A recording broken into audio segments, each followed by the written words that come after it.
Okay, I've lost the recording. I'm going to redo this. Welcome to National Liberty Alliance's weekly call. Today is Monday, March 24th, 2025. We broadcast live every Monday from 9 p.m. to 11 p.m. Eastern Time. If you're listening over Rumble or YouTube and you would like to ask a question or make a comment, you can go to nationallibertyalliance.org and click on our weekly call for instructions to join us by phone, app, or browser. If anyone would like to email a question, you can send your questions to questions, that's plural, questions at nationallibertyalliance.org. Please support our business partners. You can find their banners on the right side of our website, of which the proceeds go to support NLA's effort to save our republic. Also, please support NLA by donating $5 a month or more. Click on the donation tab, top right side of our website. Okay, we're going to pick up with our scripture reading where we left off last week. We're in the Gospel of John, and we're in chapter 20, read by Alexander Corby. Gospel of John. Chapter 20. The first day of the week cometh Mary Magdalene early, when it was yet dark, unto the sepulchre, and seeth the stone taken away from the sepulchre. Then she runneth, and cometh to Simon Peter, and to the other disciple, whom Jesus loved, and saith unto them, They have taken away the Lord out of the sepulchre, and we know not where they have laid him. Peter therefore went forth, and that other disciple, and came to the sepulchre. So they ran both together. And the other disciple did outrun Peter, and came first to the sepulchre. And he, stooping down and looking in, saw the linen clothes lying, yet went he not in.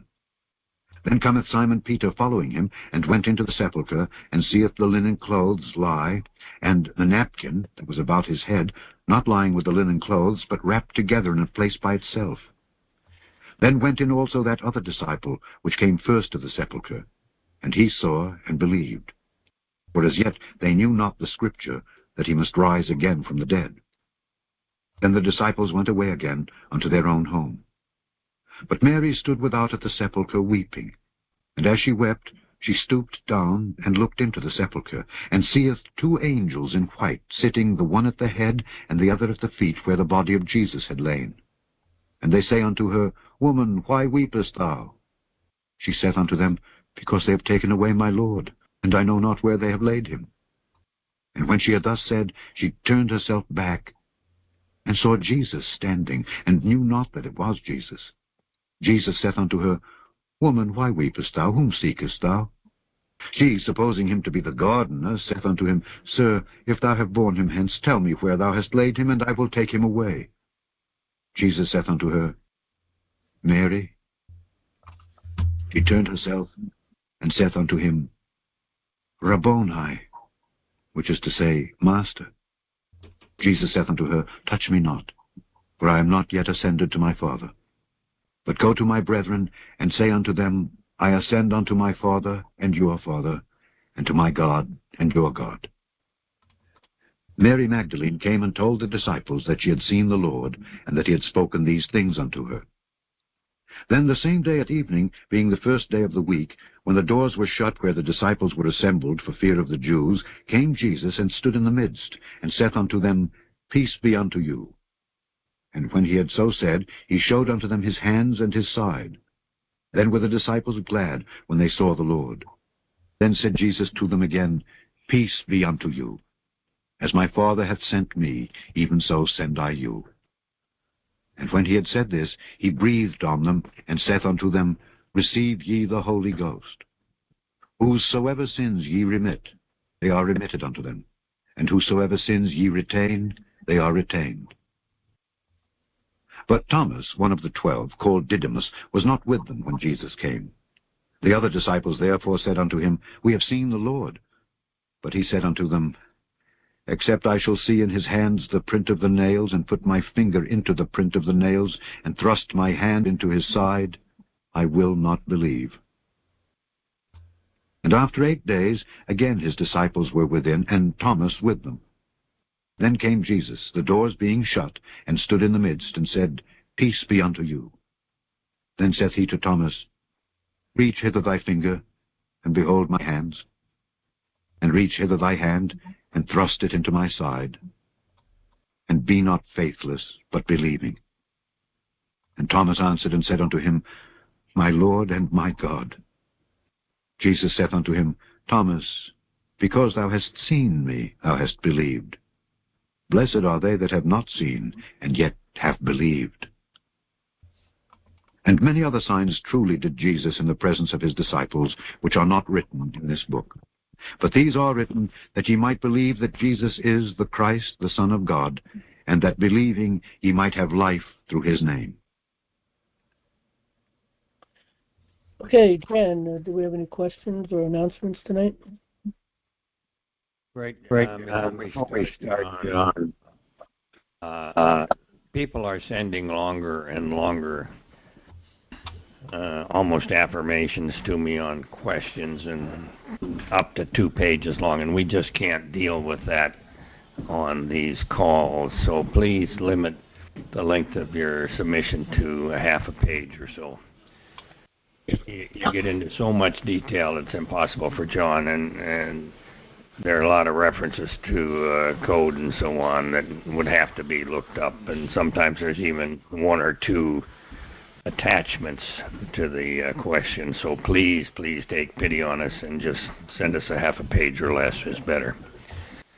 Okay, the first question that we have tonight is, how can I sue the people involved in my CPS case, such as lawyers, judges, and everyone involved in the case, for using my property against my wishes? My parental rights were terminated, and I wish to sue them for enjoying my property that God gave me, my child, and I want to be compensated for such. How would I go about doing that? Okay, well, first of all, you have to know how to do that.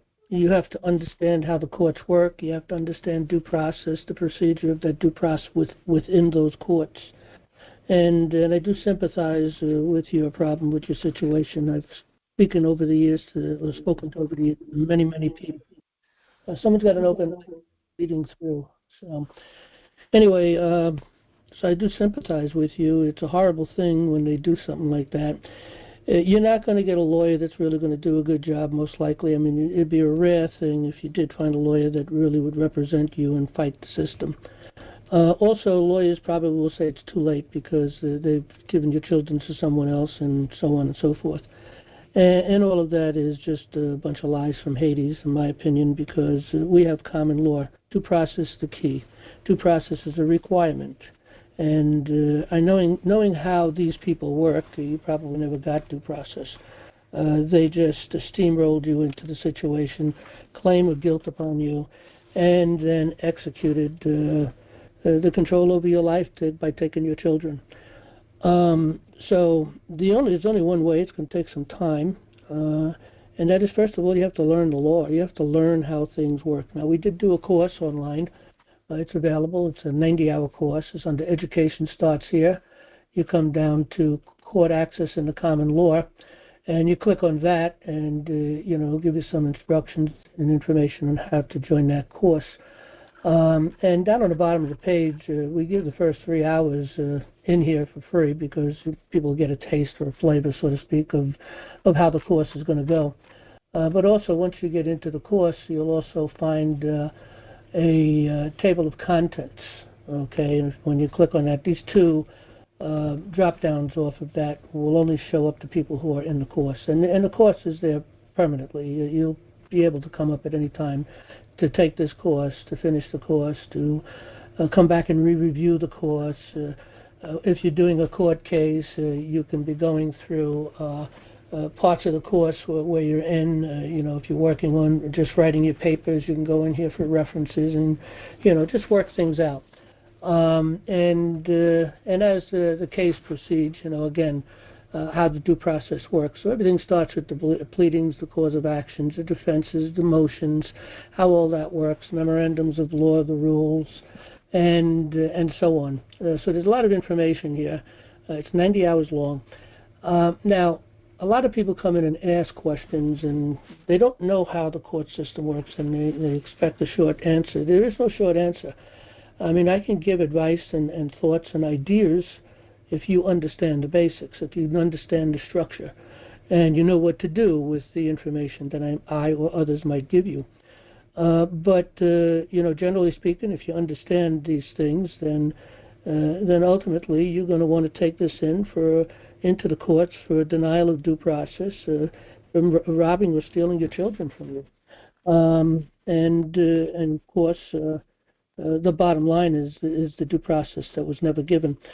I have never heard of due process truly being given. And remember, when you go into one of these administrative courts, that is not due process. And by the way, any administrative course, when they make a decision, it's just a suggestion. It's not a complete absolute. But people will run with it and say, okay, yeah, I agree, or no, I disagree, and then they'll appeal. It's not till you get to the appellate courts that you really get the final conclusion. But the problem is you really didn't get due process. That's the problem.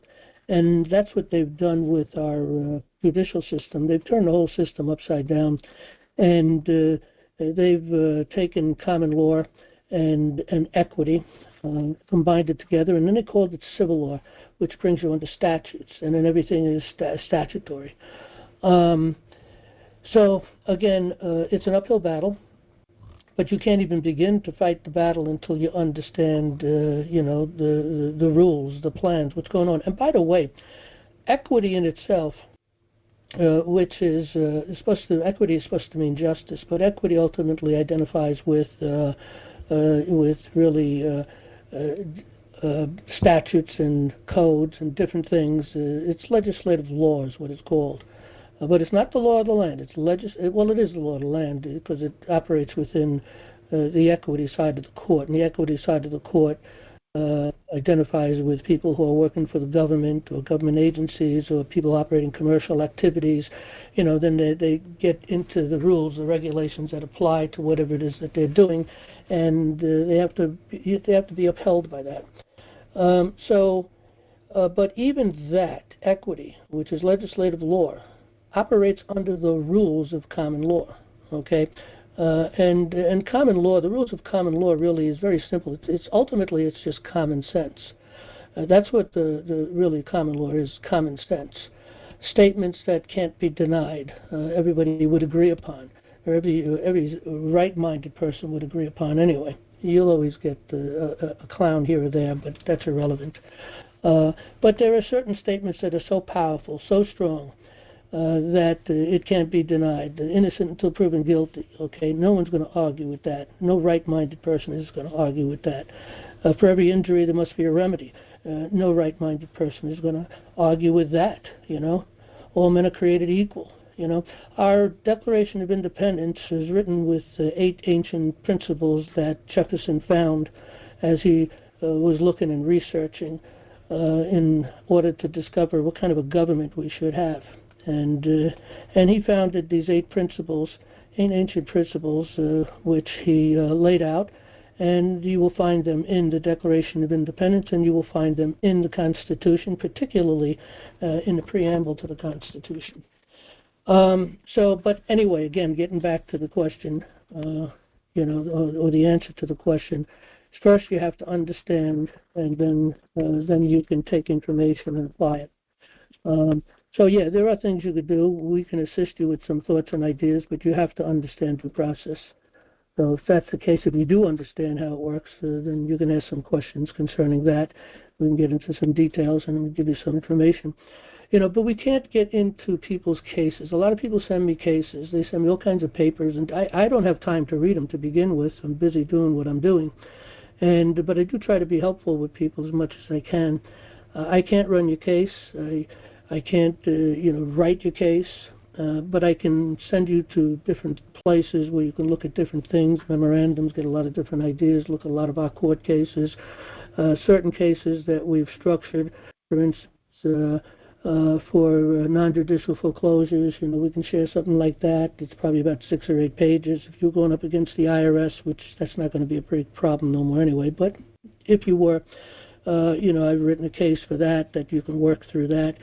So some cases that I have written, you can take a look at, but again, and traffic cases, as a matter of fact, you find a lot of that under Education Starts Here. You come down to law, and then over to court forms and process. And by the way, if I'm talking too fast, this is recorded, and you can find that recording under today's issues and come down to the NLA Monday Open Forum videos which I try to get them up at the end of the evening. But in any event, through here you'll find a lot of examples of different things: demand for oaths, common law trust, instruction forms for traffic court, challenging jurisdiction, forms to move your case for cause, that's to the federal court, instruction forms for the habeas corpus, how to enforce the decision, notice and demands, and then a lot of different things. The memorandums are very, very powerful, and you can cut and paste all kinds of things out of that, and just take it from there. When you do that, though, you've got to be careful because the footnotes won't come over with you because they're in PDF, so you've got to go actually copy the footnotes on their own and place the footnotes within your document. And we do give information in our course on how to do footnotes and different things of that nature in some videos down on the end or the bottom of our course. You'll find some videos on Word, how to use Word. And footnotes is a very important thing to use with any paper you write. But as we're talking about this, I'll take the opportunity concerning particularly federal courts. I just recently released a book, so it's up for. It's been published now. It's up online. You can get it if you're interested in it.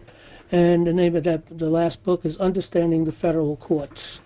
It lays out the structure, how things works, and gets into some, a lot of details, particularly on how they stole our courts.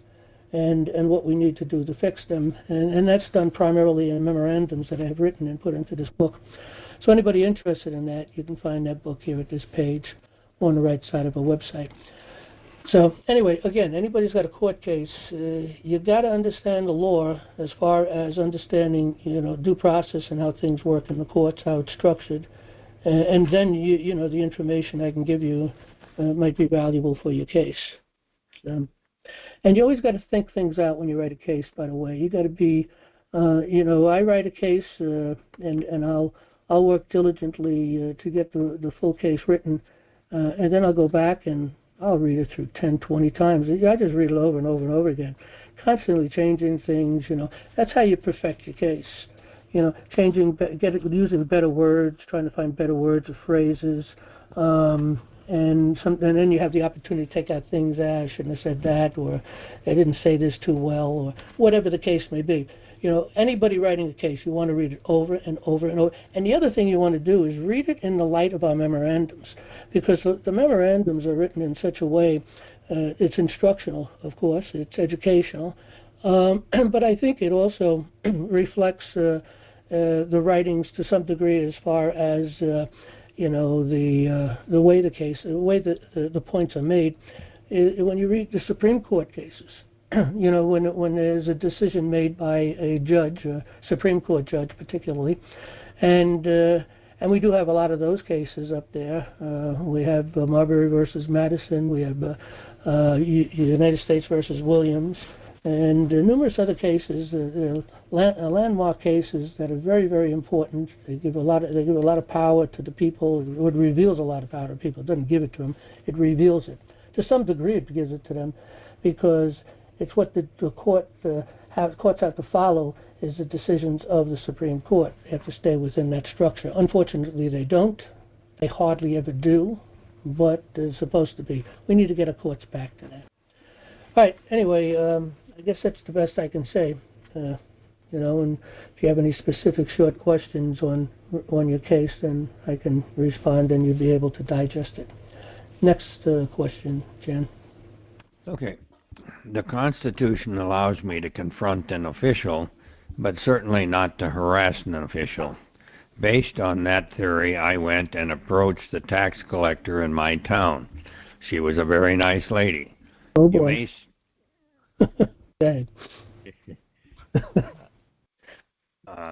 You may see the context of the complaint, in the context of the complaint, what happened. Later I sued her, and I think I recently had some success in suing the tax collector in my city, like why she is collecting money from me. I filed a court case in small claims. She never showed up, and a default judgment was entered. Finally, she hired an attorney, and the judge vacated the default judgment. Later, the attorney filed a motion to dismiss. I opposed the motion and filed a cross motion to answer and compel her to my discoveries and interrogatories. Judge denied their motion to dismiss and granted me 30 days for discovery. I have personally never seen this type of stuff anywhere. Their attorney is now attacking me that my interrogatories are very ambiguous and so forth. I tried to rephrase them and send him a copy.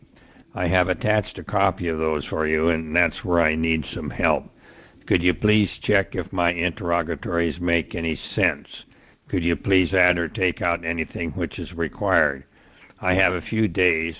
This could be very big if I succeed. I'm not an attorney, and my English is not very good.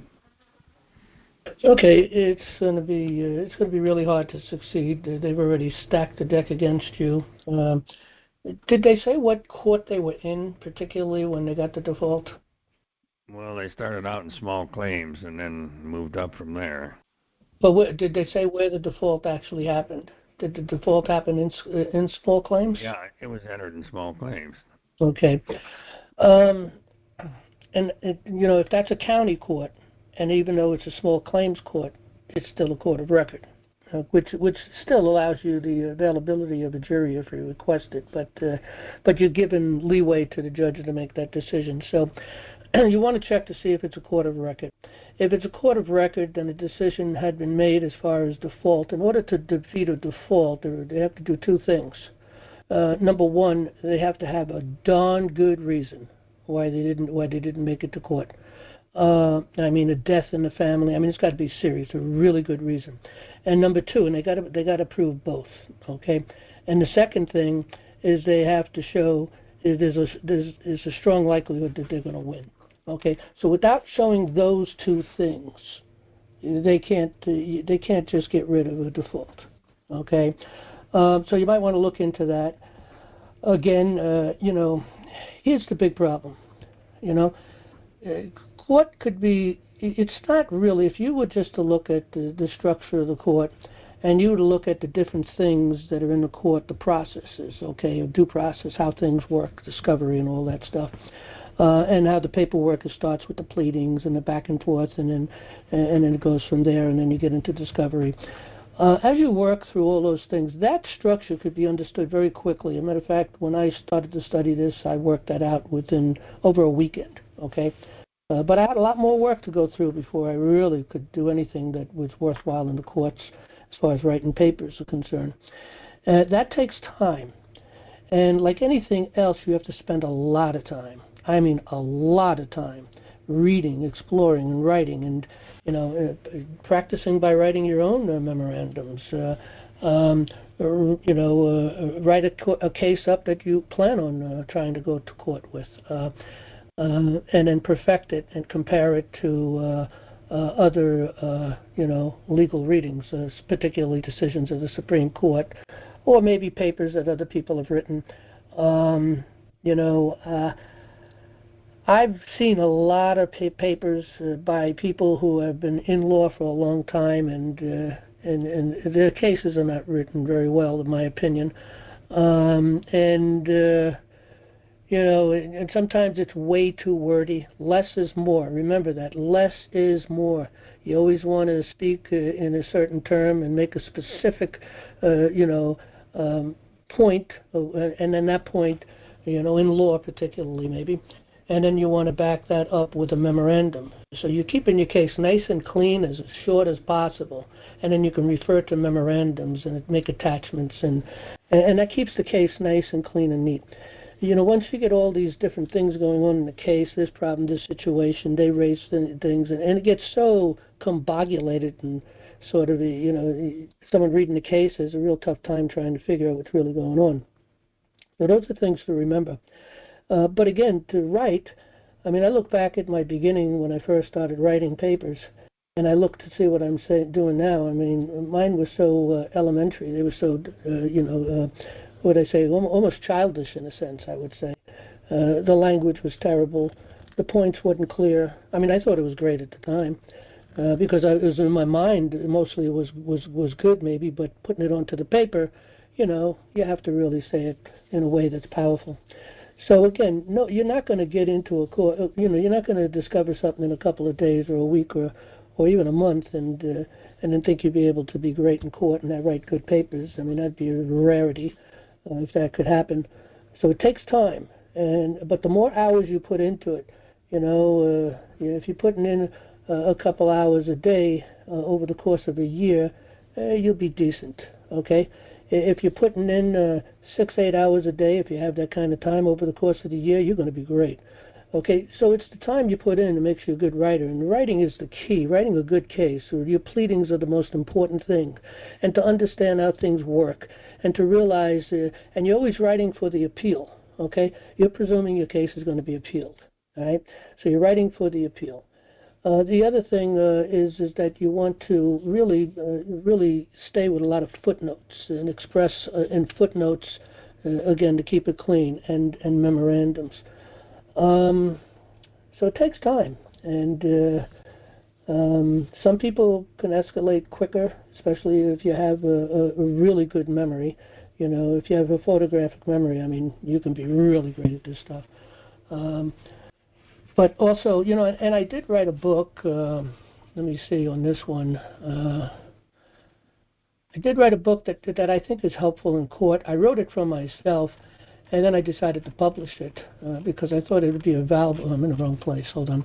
I thought it would be a valuable place, a valuable book to assist people in a courtroom.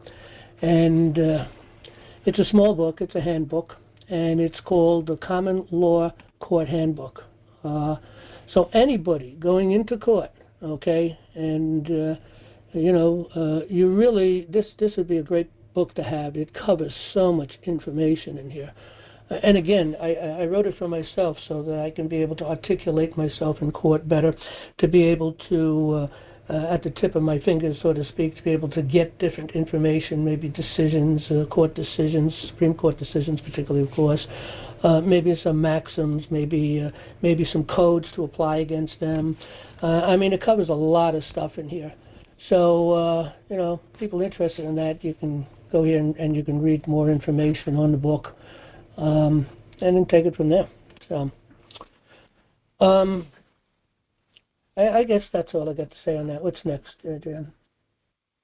Okay, how can I sue the people involved in my CPS case, such as lawyers, judges, and everyone involved in the case for using my property against my wishes? My parental rights were terminated, and I wish to sue them for enjoying my property that God gave me, my child, and I want to be compensated for such. How would I go about doing that? Well, your principal point in your case would be due process. You're not getting due process. That gives you the ability to sue.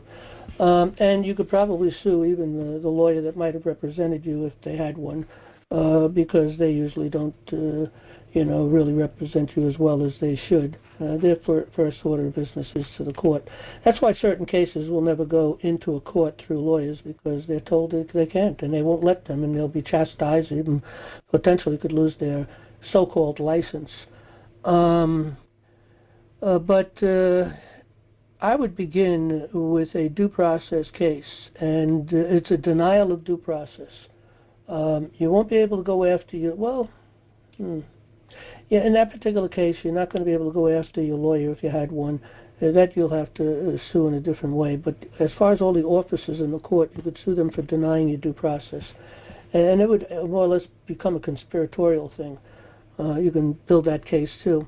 And you take it into the federal court in order to have that case overturned. That's the key point. You would deny due process. That court has to cease and desist, and really the decision, if any, was made without the due process is null and void. So that's where I would start. And then, and in that process, okay, you want to go after the oaths and the bonds, and you want to get that into the court case, into your paperwork. But when you go into the federal court, the federal court will only hear whatever is under the Constitution. So it has to be, you can only take it in for what's called for cause. So it's got to be a constitutional cause. Due process particularly is a cause. Okay, Fifth and Seventh Amendment, you can probably do the Fourth maybe. So you're going in and you're battling it on the fact that you didn't get due process, and that's the key. You don't discuss the case. You don't get into the details of the case. You're just looking to have that overturned. And you're also looking to sue those individuals for the suffering that you did, for the denying of an unalienable right. I use a rule of thumb, $1,000 face value of Morgan silver dollar coins. For every violation by each individual, and that could amount to a tremendous amount of money, in a court case. So once you do that, and if you win, if you accomplish that goal there on that one, you're going to have plenty of money to be able to go forward and sue that lawyer. If the lawyer wasn't competent, if he didn't represent you, he or she didn't represent you properly, and didn't do his due diligence on your case, and at that point, now remember, with that lack of due process, that case is overthrown. It's out. It's done. Okay? They can't even come, and you want them to cease and desist at the same time, so they can't even come back at you no more. So if they want to come back at you, they got to go into a real court, like the state Supreme Court, not a county court, not an administrative court, but a state Supreme Court. And then they got to do battles, and you should be able to have your children back, of course, at that point, because once that case is overturned. Now again, remember, we're up against evil. We're up against people who are just so dug into what they're doing that they just don't want to let go of power, and it's hard for a lot of these people. Let's say lawyers, particularly as a whole, really.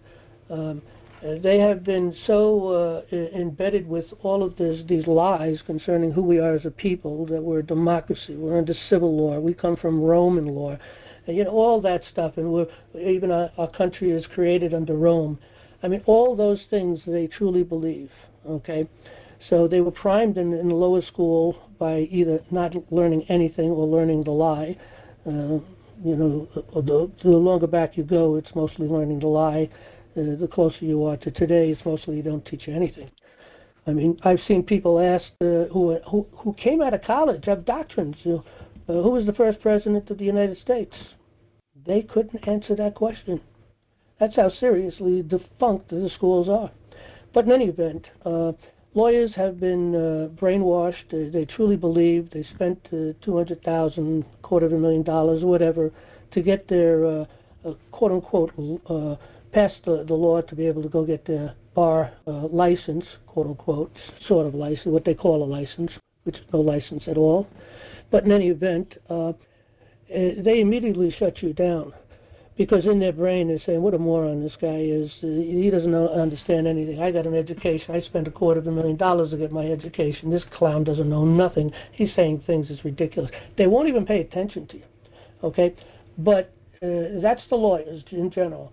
If you're in a federal court, though, you can rest assured that judge understands everything. So whenever he does things that are against the law, that injures you, he knows what he's doing, and he's guilty. Okay? And we're talking, again, in the federal courts particularly.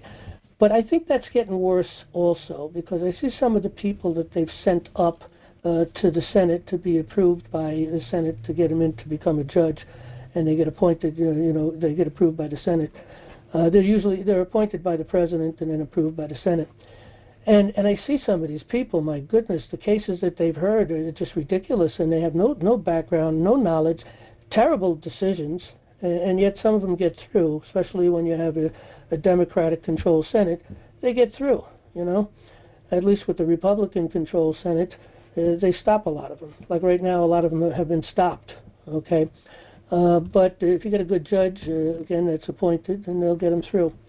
So there are problems in the court, and that's what we're working on. So hopefully we can solve this problem in months to a year. I don't know. We're working on it diligently. Okay, next question. The next question is, can you discuss briefly the power of the county coroner? The purpose of my question is to see if possibly I could use the coroner in place of the sheriff to approach the grand jury in my case. Well, you absolutely can. I don't know whether the coroner understands his power and authority, just like the sheriff doesn't understand his power and authority. But if you have a coroner that does understand the power of his and authority, he can go to the court and call to see the grand jury in order to try to pursue an indictment. If the coroner is willing to be educated, get him the book, Government by Consent. I think that's probably the best book for an individual, generally for individuals, and no matter what they're doing, because it's going to give them a lot of knowledge on a lot of things. And then he or she might understand their power and have the guts to go up and do it. And it doesn't really take a lot of guts, because it simply is just going up to the court and just applying for, basically they'd say, when is the next grand jury meeting, and get me onto the docket for that, and that's it. There's nothing else to talk about. And they can't, they may try to reject that, but again, if he or she has done their due diligence in understanding this, they can battle that and get that through. They have the power and the authority, because that's common law. But remember, it is under common law, and the Constitution does talk about the common law in a couple of places. So the Seventh Amendment, particularly, very powerful on the common law. Okay, and the preamble in itself is just dripping with common law. The word law, equity and law, which is the jurisdiction that the Supreme Court has. Equity, of course, is legislative law under the rules of common law. Okay, and that's why juries can nullify it. And then, of course, law in itself. The word law standing on its own, even though statutes are called law, it's not necessarily law at all. And again, remember, that brings it to a statutory court, which really makes a suggestion. When the court makes a decision, it's what they think. It's a suggestion, so to speak. But it does hold power until you challenge it and take it up the line. But again, the word law is that which proceeds according to the common law, and in law, at law, all law. All right, next question. Could you give me your current position on the Convention of the States, headed by Mark Meckler, at Convention of States Action? Yeah, that's an interesting situation that's going on. I'm very leery of that, but on the other hand, the way I see it worded, it looks pretty good. I was talking with Jan earlier about some of the cases, the questions that will come up tonight, because he had one that was very long. And we discussed the fact that we can't take anything too long. But in that process, I did see this question. And so I did go to that website, and it's very interesting. Let me read it, what it is. This is for signing a petition to go forward with an Article 5 convention. And an Article 5 convention is really, it's a con really, but they're limiting to what can be done. In other words, they're not looking to get any big discussions going and re-debate things and adding things to the Constitution. They're just looking to insert a couple of things, and I think it's very powerful things that they're looking to try to insert. And it says basically this: I support the Convention of the States, a national movement to call a convention under Article 5 of the United States Constitution. And this is what they're looking to do. Restricted means only to deal with these problems that they're going to be listed now. Restricted to proposing amendments that will, number one, impose fiscal restraints on the federal government. Number two, limit its power and jurisdiction. Number three, impose term limits on its officials and members of Congress. So those 3 points, I would agree 100%. My intention is to fill out this petition with my information and send it in. I think it's going to Donald Trump. Sign an open letter to. Okay, so it's an open going to Donald Trump. What they're trying to do is get Donald Trump to support it, and if Donald Trump supports it, and I'm sure he would, he will then pressure the Congress and the Senate to pass it. And the timing could be good, because I think we're going to be losing a lot of senators soon. We're going to be losing a lot of congressmen soon. And we're going to be losing them because I think a lot of them are going to go to jail. It's my very strong opinion. And then, of course, we've got the next election coming up. John, a quick note. Fiscal restraints are already in the Constitution. So is limiting the power and the jurisdiction. There's nothing that these people are going to write that's going to make that happen. It's already in there. Now, the imposing of the term limits, that could be handled by us controlling the committeemen. So all the things that we need to control those things are already there. This, to me, is like a Trojan horse. I'm very opposed to this idea. They're going in just for those three decisions. They could get it, but where in the Constitution do you think? I don't know if offhand if you can point to something that helps to restrain them as far as their fiscal restraints. Because I think what they're really getting at, is what Doge is doing right now. I mean, they get all these. They call it pork. And they stick it in there, this for that, and that's where a lot of this stuff comes from, I think. And they get away with it. The imposing of the fiscal restraints is gold and silver. This fiat currency is not constitutional, so we could solve the problem just by going back to real money. Well, I think what they're talking about here, though, is this idea of giving $1 million for condoms for the enemy or something. I mean, some ridiculous things like that. That, I think, is what they really mean. But I do agree we should look a little deeper into this. But I don't see gold and silver on its own solving that particular problem because they waste so much money. That's the point. They have to restrain those problems can be solved with, if you look at Madison's and Jackson's, and there was one more, and there might have been Monroe. They all rejected, and GR talks about this, they all rejected the Department of Transportation. They vetoed it. And the reasons why they vetoed it, that's all you need to stop all of this silly, silly nonsense. These things where they spend money on, it's called construction. You know what construction is they take the law and they make something up and say, oh, this is what the law said, when it never said that. That's all they're doing. I am opposed entirely to a con. I think it's a Trojan horse. Why would they honor any new amendments when they don't honor any of the ones that exist now? It's absurd. Well, that is true, and maybe in the long run, when we get rid of all of these individuals, maybe we can deal with the problem because Trump is really setting a really good precedences anyway, because he's so open to the people. Everything he's doing, he's having discussions and everything, openly, and he's constantly talking to the press, and the people are getting used to that, and as time goes on, more and more people are going to get used to that and realize that. So when the next person comes in, they need to be doing the same thing. Otherwise, the people are going to get upset about it. You're right. We don't really need any of this because of the committees of safety, which is the true committeeman. The problem is the people don't seem to want to stand up to take care of their business. They don't want to really have government by consent. They want to have someone else to take care of it. That's the problem.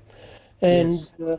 They will deny it. Most people say, oh, that's not true. Well, then let's go. Come to the Committee of Safety. Let's do something. Let's take back our schools. Let's take back our local government. Let's take back our congressmen. Let's push to get the senators to return back to the states. I'm on the other side, John. I worked with the constitutional the committee. I can't even say the right. COS. It's all like County Committee of Safety. Convention of States. It's Article 5 of the Constitution. It's not a constitutional convention. It's every state that wants to have a convention of states has to put in a similar letter. Once they have at least 34 letters, Congress is required by the fifth article of the Constitution to put a date and a time and a place for a convention of states. Then the states are supposed to send one person, and there's some debate on what the rules are going to be there, but generally the rules are looking for what they want is every state has one vote. And the idea is that with this one place, they can make amendments to the Constitution. And if 3/4 of the people there that are being represented, 3/4 of the state vote for that. It doesn't have to go through Congress. It just goes automatically out, and then states have to still ratify it themselves. The only question I see that I can't, that I haven't been able to nail down, is who determines what the rules are. They've had some convention tests. They've had trial convention of states, and they got the rules down. But I'm not sure Congress will let them have what they want. It still takes us standing up and saying that we want it to even get it, which is the same problem with committees of safety. So it has a ways to go. I think it's close to getting a committee of convention of states done so that they can propose amendments. But it still needs to get pushed over the line, just like everything else. I yield.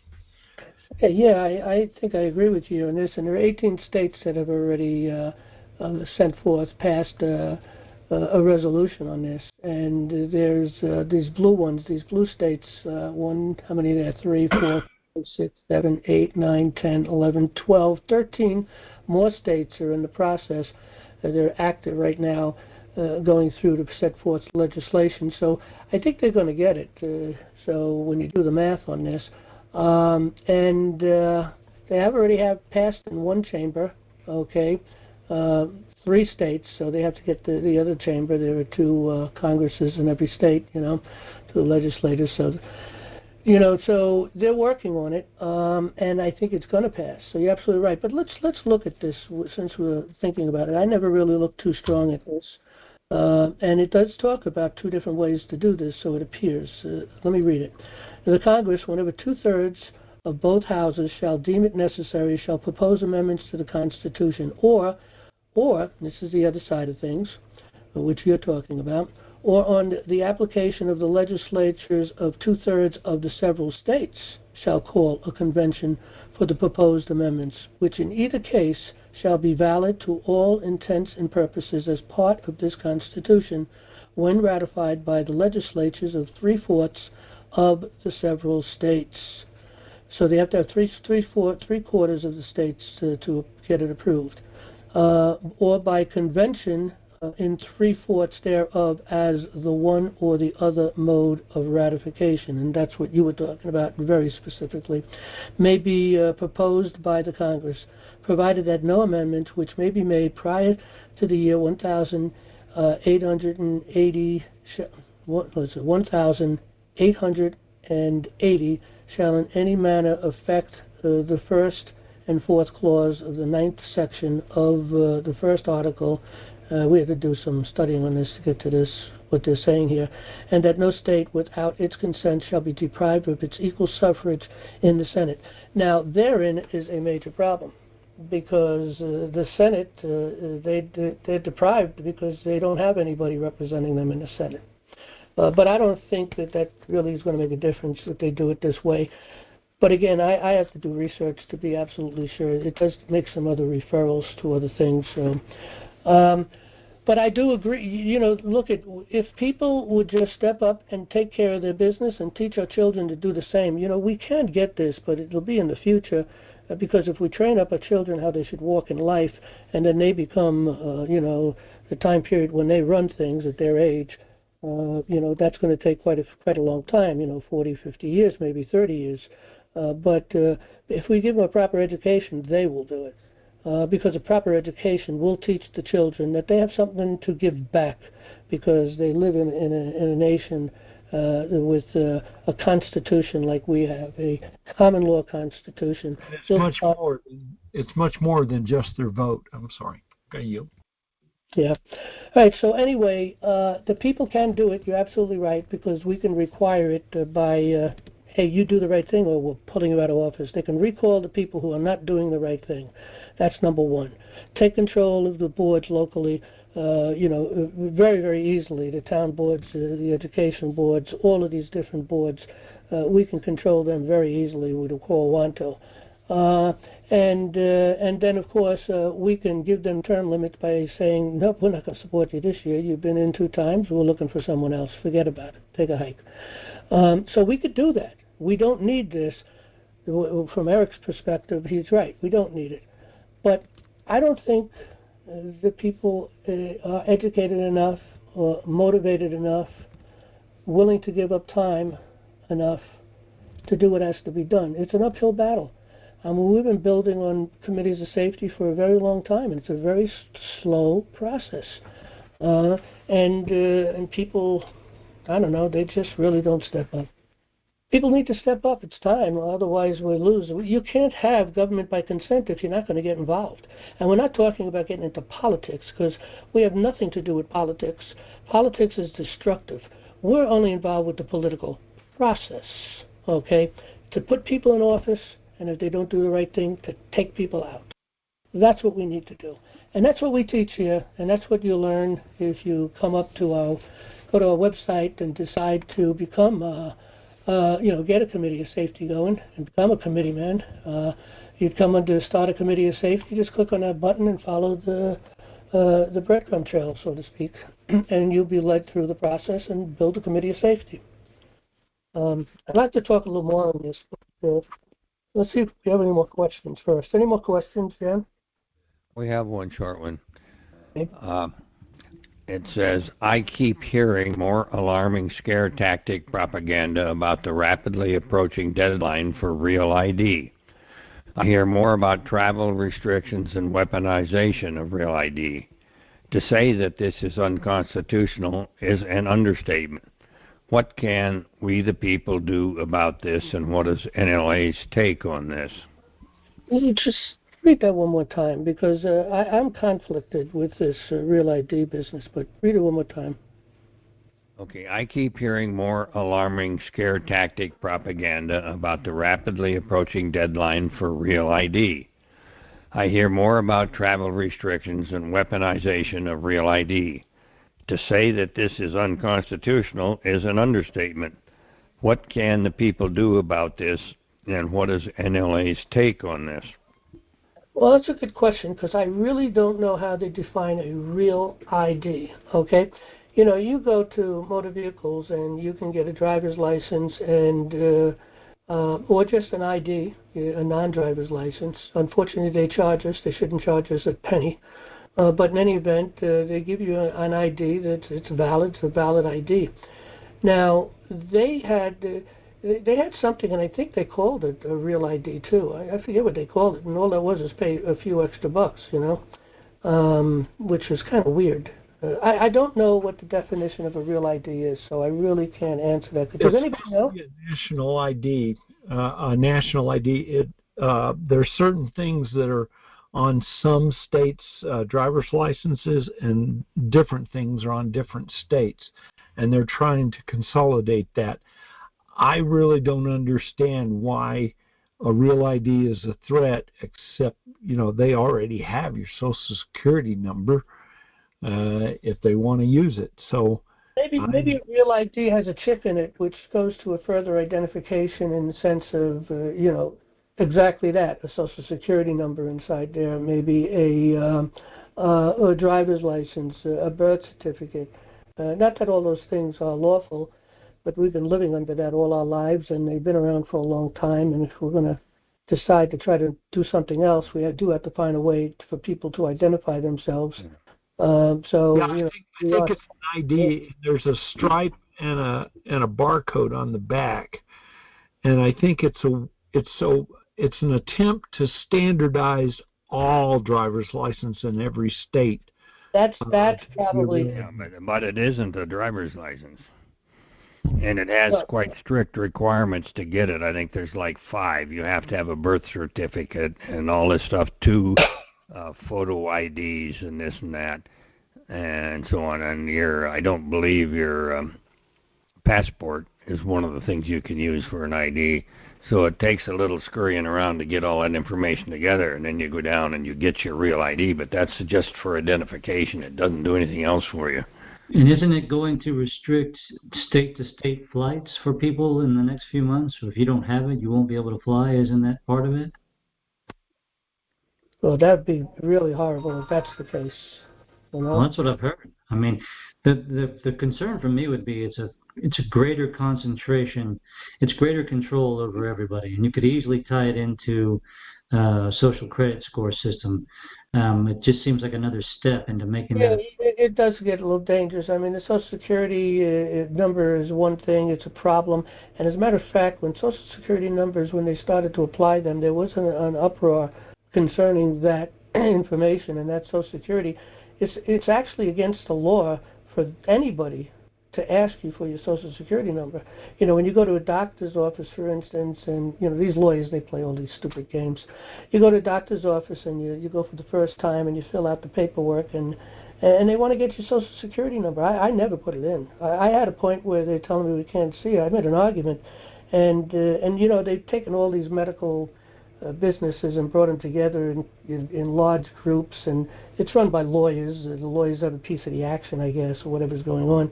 But they went up to talk to legal department, or they made the phone call, and they came back and said, okay, we do have to accept it without it. You know, who are these people to require that? Because it's dangerous to your Social Security out there in the hands of all these people just to begin with. Okay. If I may, John, I'm on the Real ID deadline, May 7, 2025, and the first question is, what is a Real ID? It's passed by Congress in 2005. The Real ID Act enacted the 9/11 Commission's recommendation that the federal government, quote, set standards for the issuance of sources of identification such as driver's licenses, unquote.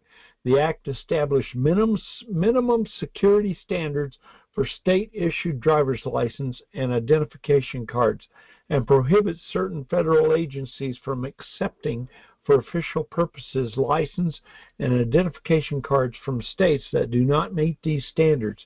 These purposes are accessing certain federal facilities, boarding federal regulated commercial aircraft, entering nuclear power plants.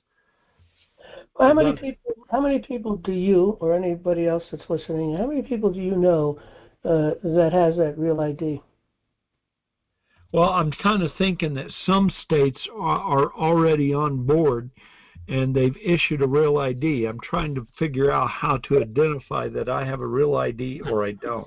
Georgia's already done. A lot of them have been issuing it for some time. Pennsylvania's It's got had that it. star. But how It's many got that people do you star know in the corner. that are doing it? How many people, you know, I think the people have nullified it by just not acting. I mean, I don't have one. I don't know anybody that I'm not going to get one either. Yeah, I mean, most people, you know, that I know, you know, generally speaking in the real world, so to speak, you know, they're not even thinking on those terms, so they don't have them. Okay, here we go. And because nobody will be able to fly, nobody will be able to enter a government building, nobody will be able to vote, nobody will be able to do anything. How do I know if my license or identification card is Real ID compliant? Real ID compliant cards will have one of the following markings on the upper top portion of the card. If the card does not have one of these markings, it is not a Real ID compliant and won't be accepted as proof of identity in order to board commercial aircraft. And it has a gold star, a black star, a circular white, a white star in a gold circle, and a white star in a black circle, and a bear with a small white star on its back. Where's it supposed to be? In the top right side, you said, or something? In the top right-hand corner. And my state already has that. I already have one of them. I didn't know what it was. But pay attention to what Terry was reading, the definition. It's these federal agencies. I guarantee you they're unconstitutional, and they're going about it. Right to travel to begin with. Just to begin with. Exactly. So it's just more of a lockdown. It's dangerous, and I yield. Yeah, we will track controlled travel. Yeah, we will track you. You can still use your passport, even if you don't have Real ID, and get on that airplane. No, they said no on that. Didn't they say no on that, Terry? Passport? Yeah, it sounded like they were going to start enforcing it on May 7, 2025. Right. Well, I don't think enough people applied for it because nobody's going to fly. Yeah. Federal agencies, including DHS and TSA, may only accept state-issued driver's license and identification cards as identification for purposes of accessing federal facilities, including TSA airport security checkpoints. If the license card... federal courts? Do they list federal courts in there? No. Does it say federal buildings or as generic or no? Yeah, federal facilities is how they put it, including TSA airport security checkpoints. I'm sorry, I didn't hear that. I wonder if a court would be a federal facility. A federal court may be. Because if you have a federal case, you can't go into court. Yep. They have it all set up as to where you'll be able to go with that real ID. Right, but they don't even want you to leave your town. Yeah, I don't see they delayed it by what was it, a year, at least a year or so ago, because nobody got them, and I don't think it's going to be that much better now. You know, I think nobody it's gets, nullified. you know. Yeah, I think it's nullified. Nullification by not doing it. That's it. Okay, that's it with the questions? Yeah, we just had that real long one, John, which will need to be submitted, shortened and resubmitted next week. Yeah. Okay. Committees of Safety, I'd like to talk a little bit before we go into the queue. Anybody who wants to get into the queue, it's a *6 and a 1 if you're on a phone, and if you're on an app or a browser, there should be a button there to click. So we got a few people in the queue right now. But let me just cover a couple of things really, really quick if I can. At least I'll try to do it quick. I guess just the Committee of Safety. Look, people are building committees of safety. Some people are not being educated. It's a wrongdoing to go out and do a committee of safety and not get educated. People are reinventing the wheel. Why are they doing that? Our founding fathers had set the standards, so let's follow the founding fathers' standards. That's what we have here. And you have to have a proper education. If a people expect to be ignorant and free, forget about it. Jefferson said you expect what never was and never will be. It's not going to happen. And all the people are going to do is create chaos. There are some people out there creating committees of safety, and then they go out and they jump into doing grand juries. I mean, what are they doing here? You know, we're not teaching people to do that at this moment. We're teaching people to be administrators to the grand jury. You know, we have the Unified United States Common Law Grand Jury, which was agreed by every grand jury that was established for this purpose in every state, to initiate the Unified United States Common Law Grand Jury to deal with enemies, particularly domestic, but foreign and domestic. And that's what we've been doing. And but we're properly educated. I mean, we're not perfect. We all still have a lot to learn. And but nevertheless, we have the principles down. We have the idea of operating with a sense of honor, justice, and mercy.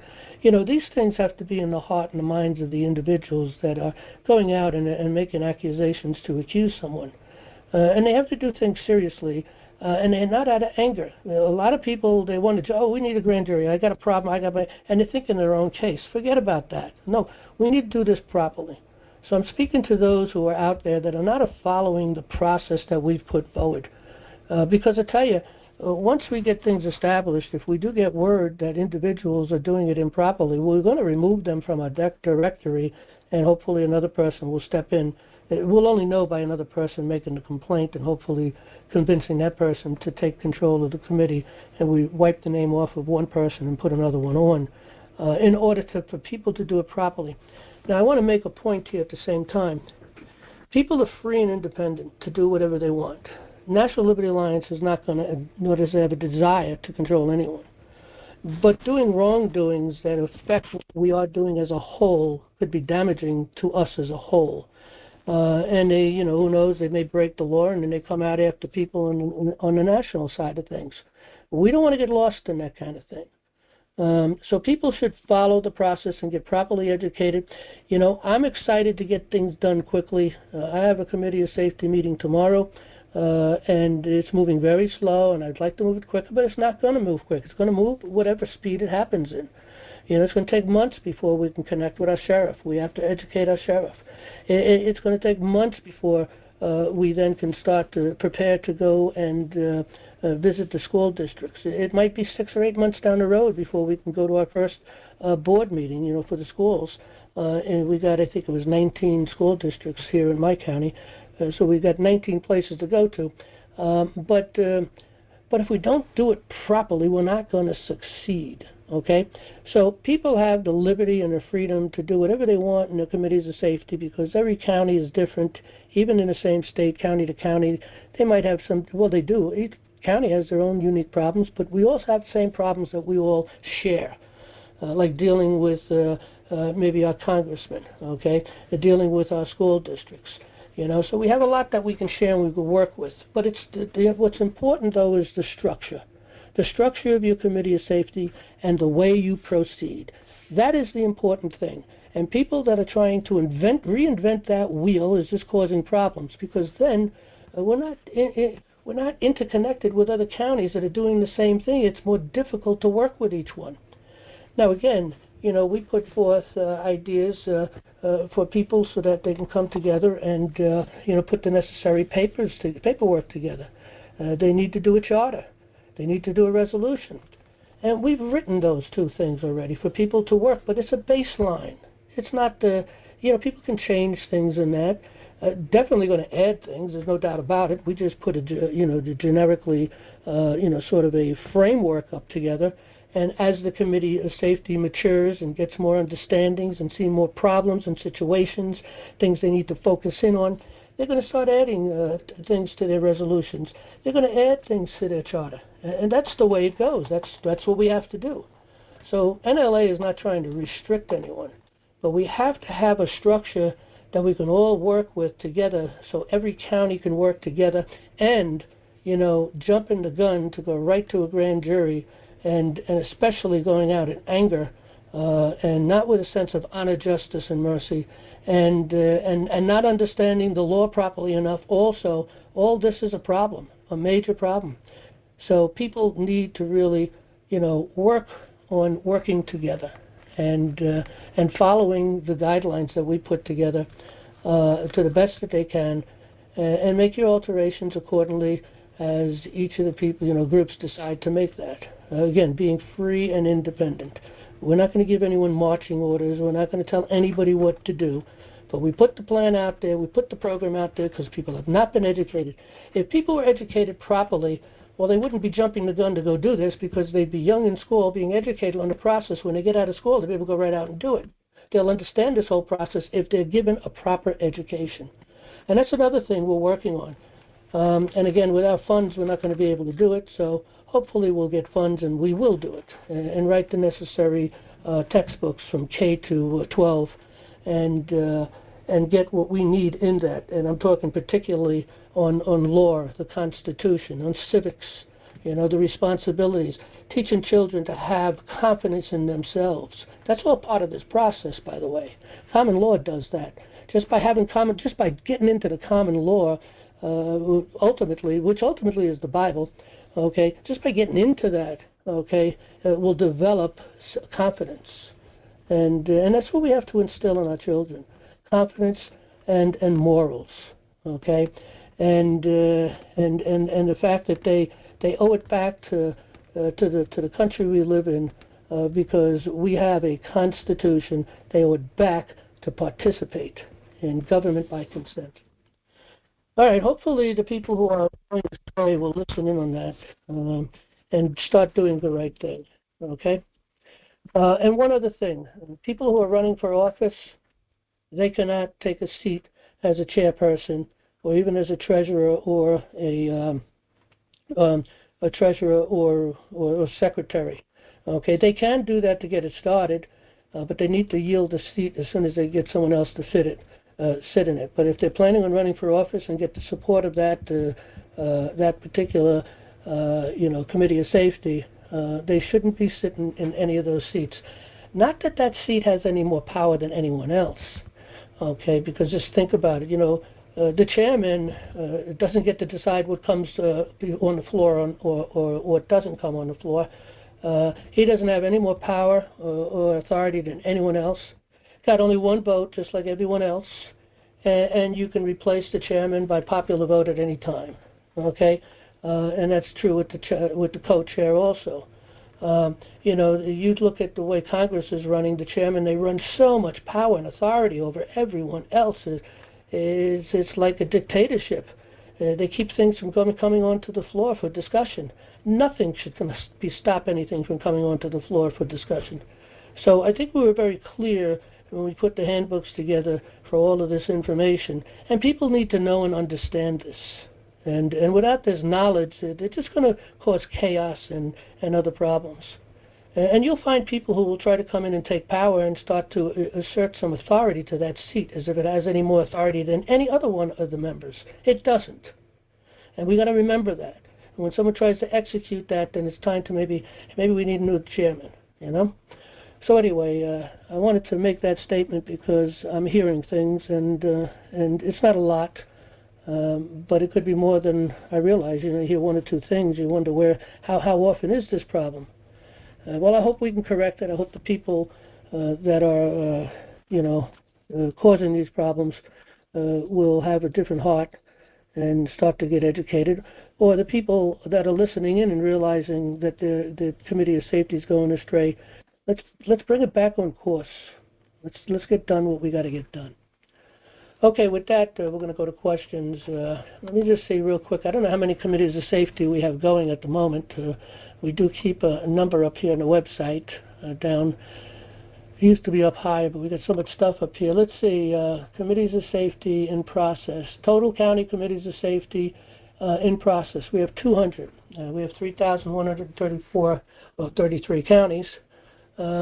But that's okay. 200 isn't bad. If we can hit critical mass, that'll grow real quick. And of course, we're always looking for that. But anyway, let's simply put it this way. Everybody needs to do what they're doing with a sense of honor, justice, and mercy. And you can't do that properly if you're not educated. You have to know the basics. Okay? You have to know the Constitution. And how do you know anybody's breaking the law? How do you know if anyone's, is not doing their job correctly and not, honoring the oath unless you know the Constitution to be able to actually see it? Because people don't see it. They talk off the top of their head of what they think they know.